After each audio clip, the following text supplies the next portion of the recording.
তবে এটা কঠিন সময়, আমাদেরকে স্বীকারই করতে হবে। একে তো অর্থনৈতিক একটা ভঙ্গুর অবস্থায় আমরা দায়িত্ব নিয়েছি, এবং সাথে সাথে এই যে যুদ্ধ মধ্যপ্রাচ্যে, সেটার কারণে অর্থনীতির বড় চাপ সৃষ্টি হয়েছে, এবং এই যুদ্ধ যদি চলতে থাকে চাপটা আরও বাড়তে থাকবে।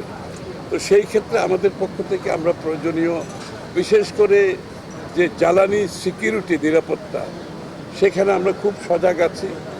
ইতিমধ্যে আমাদের জ্বালানি যে প্রকিউরমেন্টগুলো আছে সেগুলো আমরা একটা ভালো ব্যবস্থাপনার মাধ্যমে এখনও অব্যাহত আছে, যাতে জ্বালানির কারণে অভাবে মিল, কারখানা, তারপর পাওয়ার সেক্টর যাতে বাধাগ্রস্ত না হয়, সেটা এখনও মোটামুটি স্থিতিশীল আছে।